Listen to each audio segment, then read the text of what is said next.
We are going to get started. So, hi, welcome to December TA Live webinar. My name is Nancy McFalls, and I am one of the Deaf Education and Training Specialists with the Resource Materials and Technology Center for the Deaf and Hard of Hearing, also known as RMTC-DHH.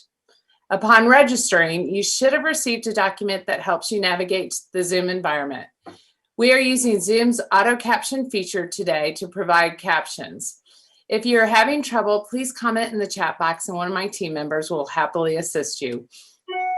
Also, if you pin the interpreter, the instructions to do that is also in the document. And you are all muted and no one can see each other because we're in a webinar right now. So if you have any problems or questions, just put them in the chat box. Catherine Montoya from Alternative Communication Services will be our interpreter for today's webinar. As we continue our TA Live webinar series this year by covering the 10 essential principles of the Optimizing Outcomes Guidelines from the National Association of State Directors of Special Education, known as NASD. We will be hearing more about the early language development and how critical it is to cognition, literacy, and academic achievement. Following, we will be joined by an exciting panel of professionals who are experts in the field of deaf and early childhood education. They will be sharing their experiences based on this principle. If you have any questions throughout the presentation portion, please put them in the Q&A box in the lower bar of your Zoom screen so that the panelists can address them during the panel discussion. We will also be continuing to use a live binder throughout the year to keep all the resources we discuss in one place. The resources discussed during this webinar as well as the slide deck can be found in the live binder, which is in the link in the slide, or it's also in the chat box, or you can use the QR code on the slide. As a reminder, the webinar is being recorded. However, we will stop the recording during the panel discussion for that portion for you to feel more free to ask questions. During the previous 3 months, we have discussed the first 3 principles of Optimizing Outcomes Educational Guidelines. Each student is unique. High expectations drive educational programming and future employment opportunities, and families are critical partners. This month, we will be discussing the 4th principle. Early language is critical to cognition, literacy, and academic achievement. This powerful graphic represents the hierarchy of developmental milestones to becoming an adult. Language, whether spoken, written, or visual, is the building block for learning, and it connects us to others. It is the foundation for all types of learning throughout a person's life. Carol Bullard and John Lechner also stated that there are 3 essential beliefs about language development. Humans are born with a predisposition to communicate with others. A sensitive period for optimum language acquisition exists, and the quantity and the quality of the interaction with sophisticated language affect the language acquisition. These beliefs should be on the forefront of all teachers of students who are deaf or hard of hearing. It's so important for us to be aware of when our students first acquired language and how they've been communicating ever since. Therefore, the role language acquisition plays in early childhood is crucial to the development of linguistic competence. Language connects us to others. It is a foundation for all types of learning. The ability to use language for a wide variety of purposes is essential and serves as a gateway for becoming literate, which in turn helps to succeed in school, work, get places, and to live safely. So let's look at the brain synapses from birth to adulthood. What do you notice about the density of the neural mapping? Adult brains are actually less dense than 2-year-old brains. Think of some of our babies who come into school at the ages 3, 4, 5, or even older with no or very limited language. The impact of what they have already lost is huge. If language is deprived of a young deaf child to wait for auditory access, whether they're waiting on hearing aids or cochlear implants, then the brain loses elasticity in a critical time period. Potentially, the brain could not grow as many synapses to help it thrive. A study conducted on adults who were deaf and who have used ASL to communicate for 30 plus years, but were exposed to ASL at different times, from birth to 3, 4 to 7, or 8 to 14 years. The ones exposed to ASL at a later time in their life did not have access to a full language until then. They used MRIs to see how the brain was stimulated to these proficient ASL users. They found that those who were exposed later to ASL had less processing in the areas of the brain that were stimulated by language.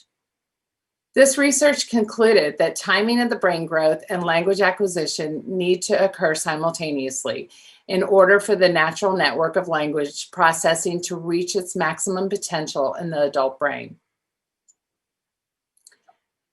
As we know, language impacts everything, including neurological development. Without language, the brain cannot grow. Think of a child as a plant growing, and each leaf is an area in their life in which they will need language to grow and fully develop. Edward Basso, Loren Claire's vice president, commented in an Odyssey magazine, which you can find in resources in our live binder, on how plants need water to grow and mature to establish strong and complex root systems to thrive in all kinds of conditions. Although this is a fairly simplistic description, it very much mirrors the brain's need for linguistic input. Consider all areas it impacts a child throughout their life. It's not necessarily which mode of communication a family chooses to begin with, but it is the commitment to continually expose them to an abundance of language, both visually and auditorily. Remember, the point is not to join a camp for communication, but rather to be in possession of all information when making the best decision for the individual child. This graphic, which also can be found in our live binder, shows what language development for a signed language and a spoken language, virtually identical. The key to a standing language deprivation is to start language during the early years of life.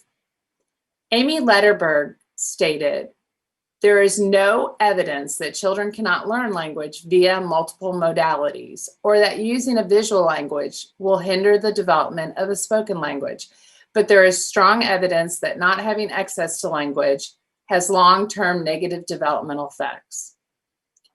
But what about the 90% of parents who are hearing and who don't know sign language?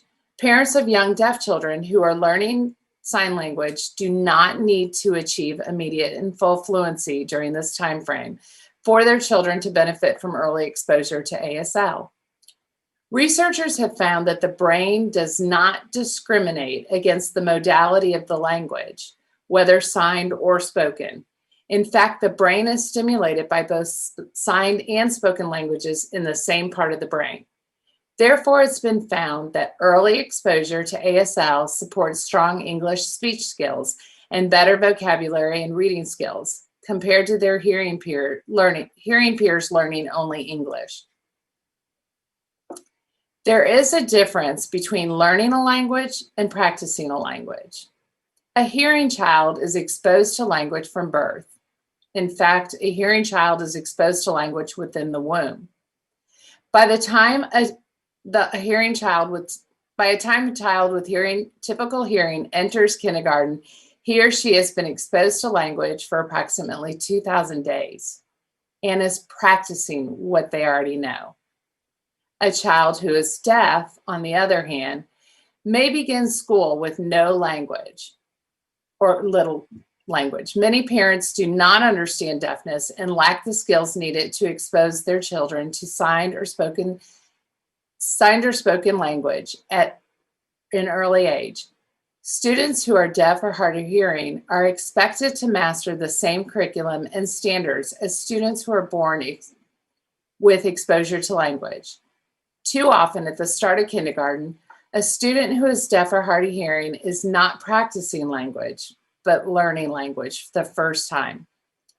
Language acquisition delays can significantly impact a student's ability to comprehend concepts that might appear to be simple to hearing individuals. For example, you don't typically need to teach a hearing student who their brother or sister might be.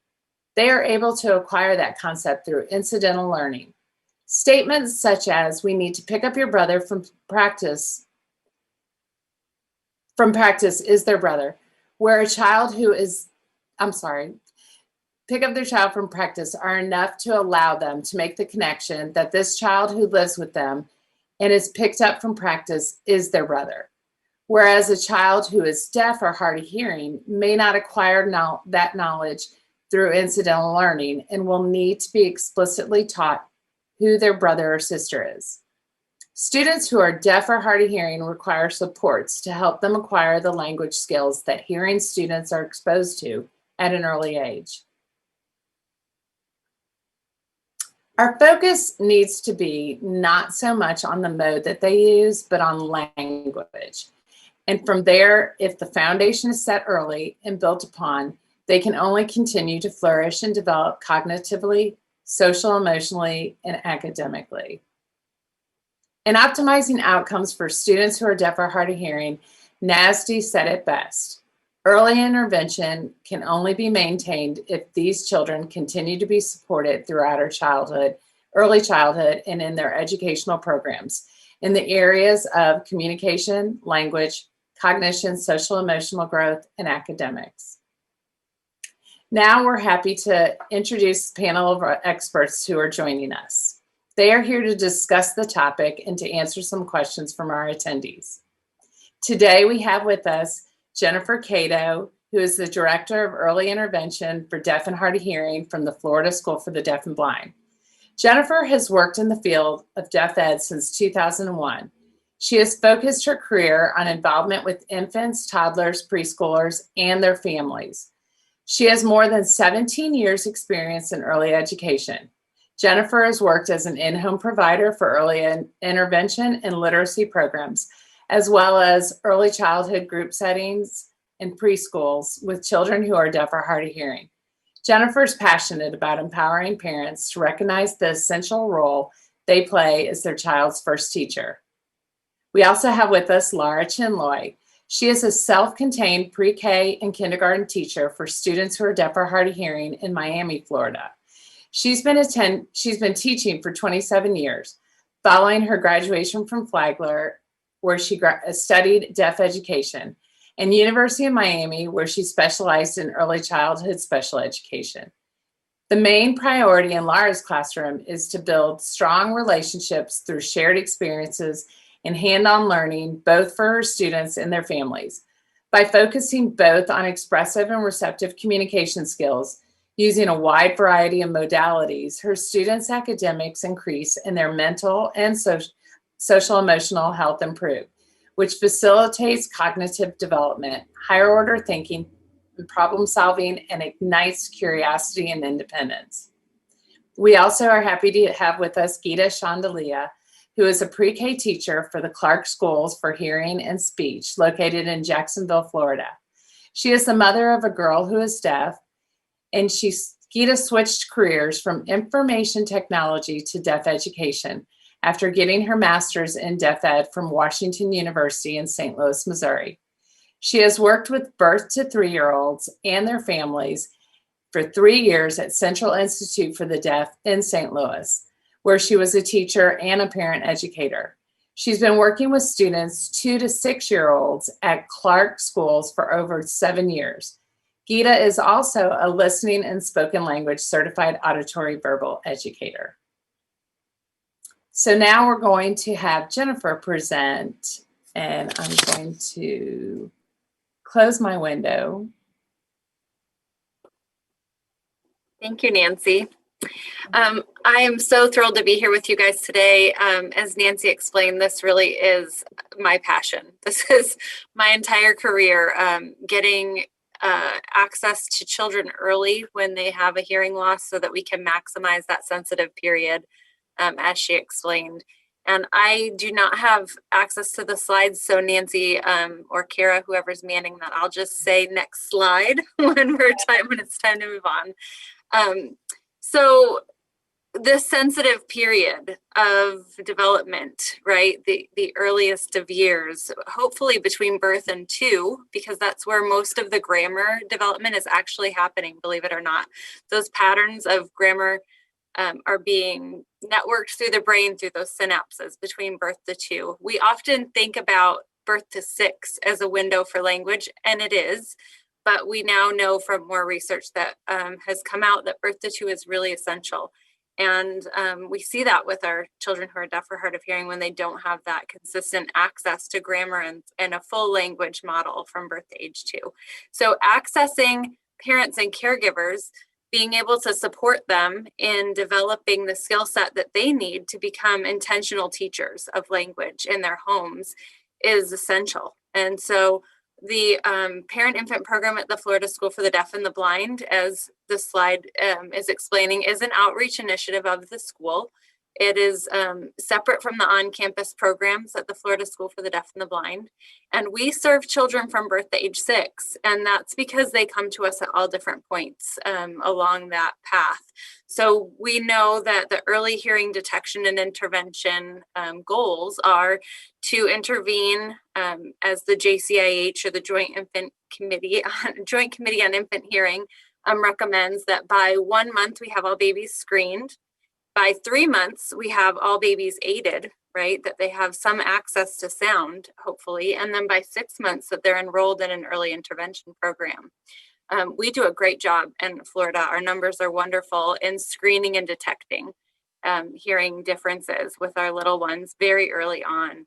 However, our intervention numbers still need improvement. We have families that deafness is not a visible thing, right? We don't see that in a baby.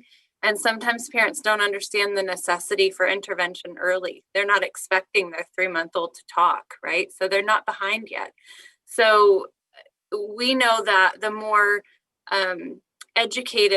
the more education we can provide to families, the more that we can help them understand the need for this early enrichment in language and early instruction in language, we're going to have better outcomes, as Nancy explained. And so we're very passionate about trying to reach those babies as young as we can. We do provide services in all counties in Florida. Some counties we are essentially virtual at this point with COVID. We've learned to use technology very well. So teleintervention is expanding our reach, as well as many other early intervention programs across the world at this point. So that's kind of exciting. And there is also a component of the Parent-Infant Program that deals with the blind, visually impaired population of infants and toddlers, but I'm not going to speak on that today. If there's any questions, my contact information is at the end, and you can feel free to reach out. Can you turn to the next slide for me? Thank you. So we provide multifaceted supports for families. What we've learned, especially through Hands and Voices, which is a nationwide initiative, actually it's becoming worldwide at this point. So Hands and Voices is a group of parents that is supporting other parents in becoming more involved in their child's language acquisition. Hands and Voices has provided the Family Leadership in Language and Learning, or the FL3 network. They provide webinars and conferences, and they work closely with our nationwide EDI system, the Early Hearing Detection and Intervention System, to close some gaps. So we've learned through them, as well as other research that's happened with other populations, that providing family-to-family support early can make a big difference. So if I have a child who has been identified as deaf or hard of hearing, and I'm able to speak to a parent who's already been there, who's already been down this journey and has a child who's in middle school, and I can understand that that child is still deaf or hard of hearing, and I can look at that journey that that parent took, it's a lot easier for me to start that process that I need to with the early intervention system. So we are providing that parent-to-parent support very early on. at this point, and that's with the support of our state EDDI office. Can you turn it to the next slide for me? So our parent-to-parent connection that we're providing helps to address some emotional needs of our families. We are starting to teach advocacy skills very early on, teaching parents how to be involved in an IFSP or an IEP development, teaching parents about self-care and how important that is to take care of themselves, to find the things that make them happy, to find mindfulness moments and joy in their journey, to not become overwhelmed. Providing that parent support is essential in having a parent who's ready to be an intentional language model. And so these are things that we are able to provide by connecting parents with other parents. Next slide. We additionally have our Deaf Mentor program. Our Deaf Mentor program is an opportunity for families to be exposed to deaf adults who have chosen or who use multiple communication modalities throughout their day. And how do they maneuver, right? So for a parent to be able to ask a deaf adult, how do you order something at a restaurant? How did you find your spouse? How did you learn to drive? These are questions that our families have. And until we're able to ease some of those fears for families, until they're able to see that deaf adults are happy, functional members of society, sometimes they're not ready to dance, as we say, right? And so providing families with these different types of supports, we prepare them for accepting the interventions that we need to provide in order to maximize what they're able to give their baby. And so we make sure that we provide that. Our deaf mentors also do provide ASL instruction for those families who are interested in learning that. Next slide. We also provide many supplemental opportunities that our families who've been with us for a while are able to benefit from, to provide their child other opportunities to see language, right? So we have some ASL literacy series that we do. We have book chats. We have some parent-to-parent support groups. We have sibling-to-sibling support groups led by social work teams that we have here. So we're again trying to provide families supports in all these different areas in order to allow them to be emotionally prepared to fill their toolbox, which is really what we do. Next slide. We do have an on-campus program. I'll just mention that quickly. I'm going to skim over that a little bit, but we do have an on-campus program for families who are choosing an ASL English bilingual program for their children, and they can have some immersion in ASL during the week. Next slide. So what are our goals, right? So our goal here is to provide professionals with the information they need to support families. And the reasons why we're doing that is to essentially build bonding early on between parent and child, and to develop reciprocity. That's the first step, the back and forth connection that happens between a baby and a parent. We don't want that to be interrupted. Trying to provide that quality, right? That quality language exposure happens right from day one with the bonding and the reciprocity that happens. And in creating that, our next step would be to have our parents become intentional language models, to understand the language use in their home, to understand their child's access to language, and then to teach them to be careful observers of their child, so that parents are able to anecdotally observe what their child's doing, that they're able to use checklists and assessments to gather information. University of Colorado at Boulder actually is started, they have been funded for the Outcomes and Development Data Assistance Center for EDDI programs, and that's an assessment program that we will be participating in here in Florida.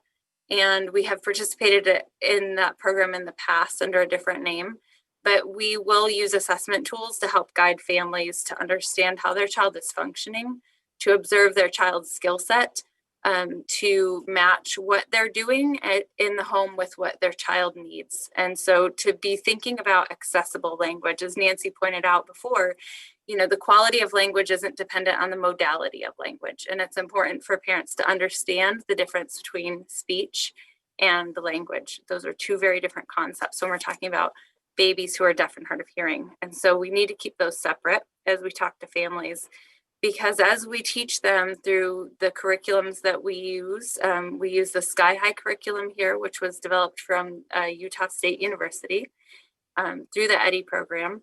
And the Sky High curriculum addresses things such as interacting through routines, teaching language through play, communication modalities and opportunities, and literacy topics, as well as many other topics that parents encounter as they're on their journey.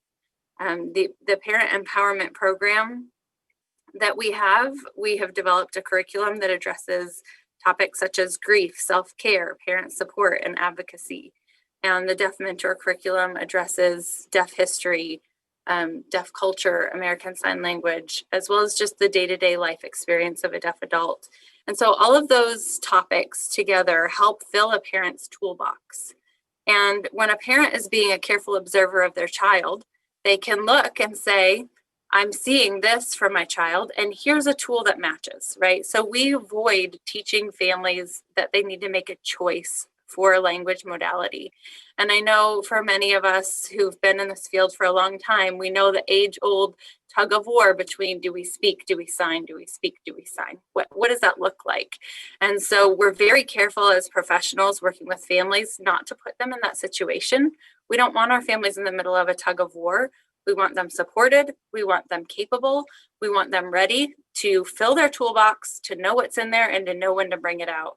And if you speak with any of our parents, especially the ones in our Parent Empowerment Program or some of our parents who are with us today, you'll see that over time, different tools are appropriate for that situation. And so when a parent has all the tools and they know their resources and they know where to go to find out more information, they're ready to dance with their child. They're ready to pull out the tool that's needed in that moment.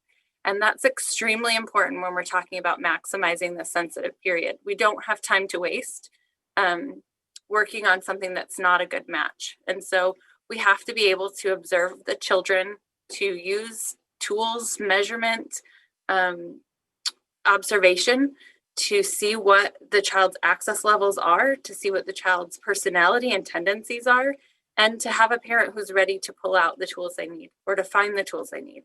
And so we really avoid prescriptions when we're talking about birth to 3 or birth to 6, little ones who are having an emerging language. We avoid prescribing what parents should do. Parents have to own that choice. They have to feel accomplished. They have to feel dedicated. They have to feel it works for them. They have to know why they picked that. And so we really avoid telling parents what to do. Instead, we encourage them by providing positive feedback, noticing what's happening in homes, asking them to ask questions, encouraging that dialogue, helping them to gather information, to feel empowered and to own their choices, to again find joy in that journey of parenting. That's extremely important.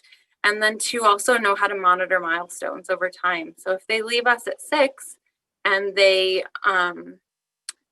children and parents understand the developmental milestones that are happening, if we can observe our child and we understand where they should be, then we can make better choices. So being able to monitor those milestones and to keep up with the developmental expectations for our age group.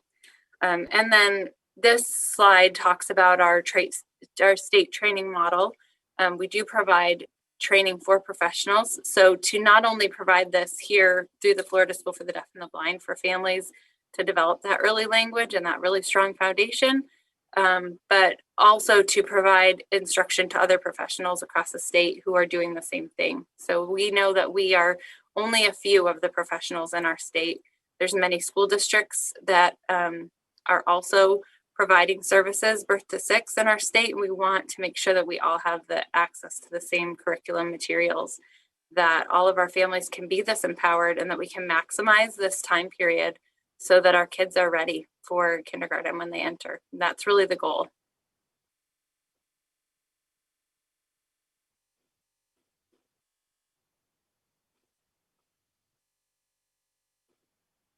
If anyone has any questions, my contact information is here. Feel free to reach out.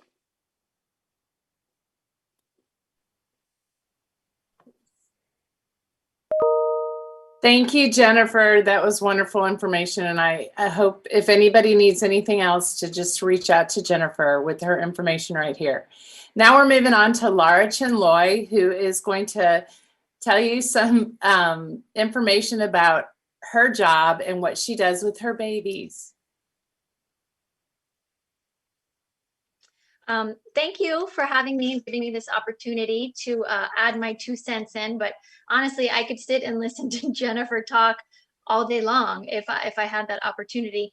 But like Nancy said, I teach preschool and kindergarten. It's a combined class here in Miami-Dade County, and I've been doing this for 27 years. So I've just accumulated a lot of things along my journey that I'd like to share with you today. So I'm going to start with stop waiting. Stop waiting and start running. Don't crawl, don't walk, start running, because down the line there is a train, and that train is headed to kindergarten. And that train is headed to academics, and it's headed to play dates, and it's headed towards positive social and emotional health for our little tiny deaf ones. And we got to get there. And it really truly takes a village. So it's the parents and the teachers and the paraprofessionals and the SLPs and the OTs and the grandparents and the neighbors and the kids in the after school care. It really takes a village to get us there. And like we've heard more than once already today, research has stated that language is critical for brain development. It's as essential as sleep and good nutrition. And it doesn't matter the modality or the combination of modalities that a deaf child is exposed to. It's just language. So with my little pre-Ks, 3 and 4-year-olds, we use very routine-based activities, very play-based activities all day long. And so I'm going to share a couple of those with you. So we start off every day, the first day of school, good morning. And like everybody does, right? And so we may not get good morning back, but it's our job to feed and feed and feed and feed and feed and model and model and model and model and model. And after a couple days of good morning, and even if we have to take our hands and get them good morning, we get it. And a little light bulb goes off, and I get excited and the kids get excited. And then the next day I say, good morning, Matthew. And Matthew looks at me and says, good morning, Matthew. And we stop and we teach the concept of you're Matthew and I'm Laura. And a day or two and a week, we get good morning, Matthew. Good morning, Laura. And then I throw at them, how are you?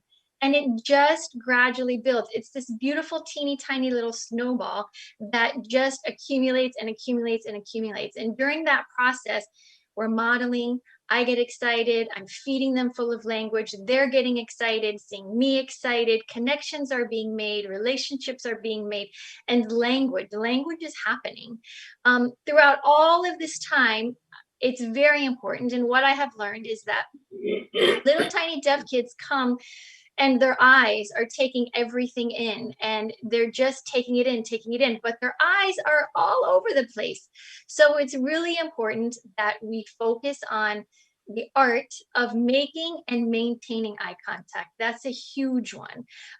Equally as important in preschool is the skill of teaching visual memory.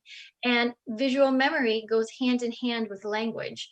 And how we do this is we play. We're sitting in a circle at morning greeting time, and I stand up, and then I sit down, and I let them stand up, and then they sit down. Now I stand up and I clap my hands.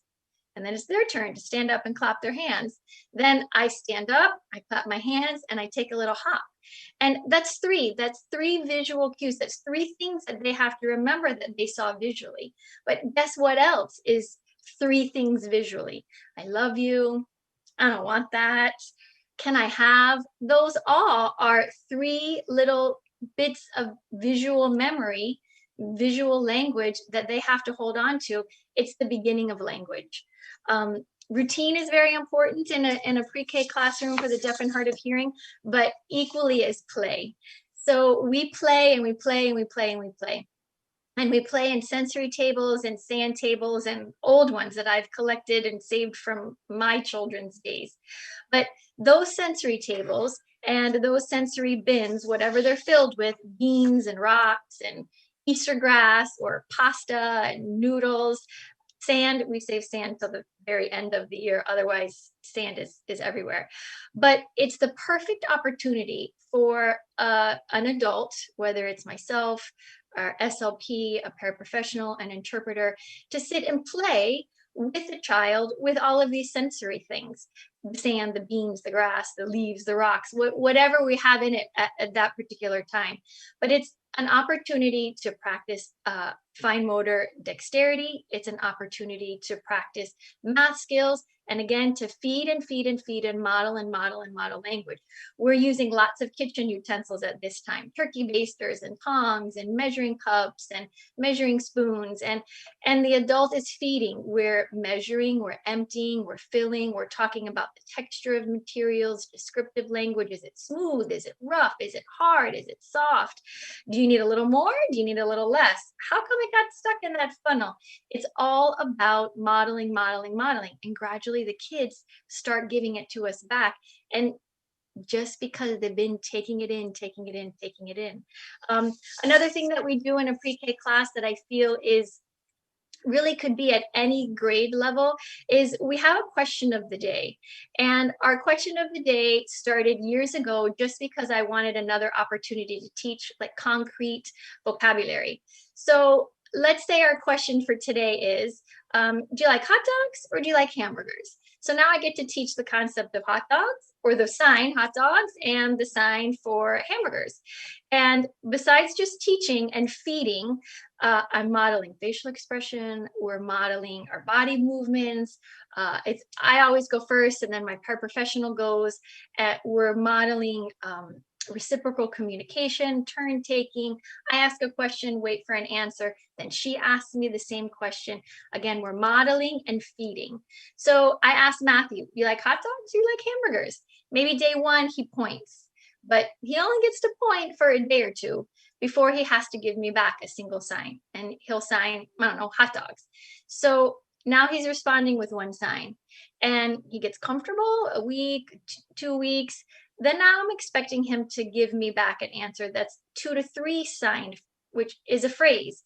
So he may sign, or he's encouraged and expected to sign, I like hot dogs. So now we know he likes hot dogs. For a day or two, a week or two, he gets to sign just 3 signs. I like hot dogs. And we gradually and feed and model that now we're going to expect something else, and we're going to expect a sentence. And we really get it. We get it out of these teeny tiny ones, which is a beautiful thing. This activity is done also with my kindergartners. We do it in our morning circle time. So my kindergartners are really acting like language models because they've been there. They've been there when they were 3 and they were 4, and they gave me just 2 signs or 3 signs, and they knew that the next step was adding to that. Besides just teaching vocabulary, besides extending the length of their language, this activity also it provides the children with a sense of self-esteem. It builds confidence. They get to take ownership because it leads to the cafeteria. And now when we're in the cafeteria, they don't just have to point that they want the hot dog. They don't just have to point that they want the chicken nuggets. They can sign an entire sentence. And imagine being frustrated for so long because you could never say, I want the chicken nuggets and not the picadillo. It's an overwhelming experience. I get so excited when I see those lights go off that, they're making those connections. They're becoming independent. They're asking, well, what's the name of that? And what's the name of that? They have such self-esteem that they have control over something simple. It's simple to us what they're getting for lunch, but it's not simple when you're 3 and you're 4 and you're getting what you want in an environment where that has never happened. I only have a few slides that I want to share with you. There are also things that I do in my classroom every single day. And as a kindergarten teacher, I've always been very focused on having a very print-rich environment. But as a pre-K teacher, I feel that a visually rich environment is equally as important. So we kind of combined the two. And this particular slide is the word out, O-U-T, obviously, and it's a kindergarten word. I teach that word in reading to my kindergartners, but there are so many meanings of this word out. And it's not just out, like taking something out of. So we teach the signs, and then the kids, even the teeny tiny ones, match the sign to the actual visual representation of the sign. When somebody is so knocked out, like they are so asleep, they're not out of anything, they're knocked out. And you know, we've all experienced the toilet paper is out. The toilet paper during COVID is not out. It's not out of anything. We've run out. So these are activities that I do every single day with my pre-Ks, with my kindergartners. I'm just exposing them to language. I feel that so many times I was at fault way back in the beginning when I started this journey in deaf education, that I simplified things, like out is out, out is not out. And it's so important to not simplify complex language. English is complex. ASL is complex. And it's our job to not reduce it, to not simplify it, to not protect these little ones against the concept is called linguistic overprotection, but to give them rich language experiences, language models, not make it easy. You know, going outside and looking at that bird, well, what is it? Is it an eagle? Is it a flamingo? Is it a robin? Is it a cardinal? It's not just a bird. So describing it, explaining it, even finger spelling it to the little ones, they'll look at you like, what was that? But when you see a little pre-K kid come up to you and go like this, it means nothing to me or you, but it means everything to them. So this is a type of activity, again, like the sensory tables we're doing every day, like the question of the day we're doing every day. Just providing them with visuals is huge in my class. Another thing what we do when we're talking about language every day, and that's on the next slide, is something called the shades of meaning. And so I always only present it to the kids using 3 different shades. And this example shows 3 different shades of blue. And to eat is to eat, right? But not really. To eat, you could be nibbling on something that you try for the first time, or that you have to eat because you're supposed to eat it. You could be eating, you know, having a pizza, having a hot dog, just eating whatever mom packed in your lunchbox. Or you could be devouring something. You could really be eating it. You can't get enough of it. But when I present the kids with a word like eat, the first letter, the first couple of letters, I'll write in a really light color so that they know when they sign it, and we practice it, and they may not connect the meaning to it, but it's going in visually. I talk all day long. It helps my facial expressions. It helps my body movement. It's going in visually. It's going in auditorily, to whatever abilities they have in that realm. But when they see the light color of the word written, they know that it's a tiny little sign. It's not very strong. When they see it written in the next shade of here, blue, they, that's a normal. I'm gonna eat the lunch that my mom packed for me, and it's okay, but I'm gonna eat it. And then when they see it a dark, a strong, a bold color, they know their sign has to be equally dark, equally bold, equally strong. And they won't be learning the words nibble and devour until later on, much longer than they would be with me. But at least back here, they've been exposed to complex language. So those are a few of the things, a few of my 2 cents that we do in a pre-K class and a kindergarten class, just to support, to facilitate, to feed, to model language. if you have any questions, I think at the end, there's the opportunity to ask them. I hope maybe somebody can take some of these ideas back to their classroom. It's been a journey that I wish I could start all over again. You know, like if back then, if you knew what you know now, I think it would just be so much more beautiful. But that's it. Thank you so much, Laura. That was so helpful. And we were getting good comments in the chat box. And I think people are going to marinate. Marinate. Cato's term, marinate on everything you just said. So thank you. Welcome. And now we are going to move on to Geeta Shandilya from the Clarke Schools for Hearing and Speech. Hey, Geeta. I'm going to take over. Hi, everybody. Thank you for allowing me to be here. It's a pleasure to be here. I think everything that Laura and Jennifer and Nancy have spoken is going to be reinforced again. Yes, language is the basis for literacy.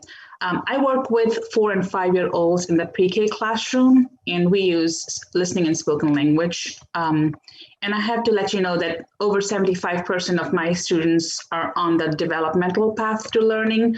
So most of the strategies that I use with my children are strategies that you would see in any typical pre-K classroom. And my class is also the year when the students transition from a very play-based preschool environment to what Laura called the train of the kindergarten. So it's a very delicate mix of play and structured activities for literacy. Could we advance, please? So I'm going to remind us of what literacy requires, what the foundations of literacy are. So this literacy rope by research from Scarborough shows us 2 main components that are necessary to have in place for skilled reading in the future. And as you see, the first base is language comprehension. And the second one is word recognition. Within language comprehension, you'll read there's background knowledge, what we bring to the process of reading and literacy. There's vocabulary, there's language structures, the syntax, semantics, the verbal reasoning, the ability to look into the future, the ability to read others' feelings, and the literacy knowledge, knowing that words represent other ideas. So all these strands of the literacy rope are under language comprehension, which again solidifies our need to have a good language base that's developing not just in the beginning, but throughout the process of the child's growth.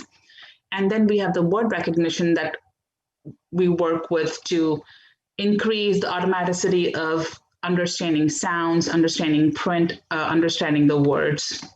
And then together, all these strands weave into skilled reading as the child goes into the academic learning. Could we advance, please? So if you remember the 2 main strands, they're language comprehension and word recognition. I'm going to give you a few examples of the kinds of activities that I use in my pre-K classroom. And where you see L and W, that means that we're working equally on language comprehension and word recognition. And then there are very few activities that work only on language or only on literacy, only on word recognition. So let's look at the main group of activities that we have that work equally on language and word recognition. As with any pre-K classroom, we have read alouds every day. The read alouds allow us to build language. They allow us to check comprehension. They allow the child to bring their own background knowledge and build on that learning. As we read aloud, we point to the print, we talk about the author, we talk about the illustrator. As we read aloud, we also talk about, what do you think the bear is thinking? Do you think the bear can see Santa? Oh, no, the bear can't see Santa because the bear's back is to Santa. So there are so many different skills that are being developed when we're doing read alouds. I also like to use slot chart with my current group because they're ready for it. So kind of like a rebus sentence. What we do is I pick out the sentence that we want to work on, and I don't know if you can see it, but when we're doing our vegetables unit and I'll have the sentence strips, and I ask the children, we learn the vocabulary for different vegetables, we learn the written words for the different vegetables, but we also have the pictures, so to help guide the choice. So I offer them the choice of I don't like to eat, I like to eat, and then the final slot carries all the labels for the vegetables. So we have language there. We talk to them about different kinds of foods they're eating at home, and then we're talking about the print that goes with those labels. I work on concept and side word books. We talk about the website that I like to use is Hubbard's Cupboards. They have a whole collection of books that we can use throughout all the themes throughout the year. And they work on the Dolch side words, they work on concept books, and there are different ways that I use the books. What we do is we introduce the words to the children, and then when they start identifying, we practice every day within our structured activity, within our conversational activities, and then we have them on the walls, and we just pull different experiences using those words. And once those children have those words in their automatic word list, we just add them to their rings and send them back. So this is one of the activities that we do that focuses a lot on the word recognition aspect of it. I also like to journal with my students who are ready for it. So that's the draw and label. So we talk about an experience that the child has enjoyed, and then we have them draw a picture, and then using their language, their description of that story, we write a sentence on the back so that the child doesn't know the letters, but I know what the child has said. And then I work with the child to kind of listen for the sounds that they hear. Oh, what's the first sound you hear in my? And so have the child write an M for my. And so just developing that writing piece along with the language. I love to use books as themes. So often I find a book that really goes well for the whole theme. Recently I've used Caps for Sale. And then around those books, I design all the week's activities. So we'll do story time, we'll do lots of arts and crafts, and then we'll write sentences from that story. Could we advance to the next one, please? Experience books, we use them all the time at different levels. One of the first ones that I like to do is something like this, My Friends at School, because I think it's very important for them to know their friends and teachers' names. It's very simple, just a picture of the person and the name. And that helps us break the ice initially. It helps them get to know their friends and teachers. These experience books and art activities are mostly language-based activities. I will add their names, and there will be some print, there will be some concept of sight words in there, but these are usually for building the language more than the word recognition. It's similar with the art activities. We love painting, we love drawing, coloring, and again, taking those to the next level of just letting the children experience the joy of art and then adding on the language. When the children are ready, I like to do sorts with them. In the beginning, the sorts are just functional concept sorts. What do we use in the winter? What do we use in the summer? So we have pictures, we sort objects.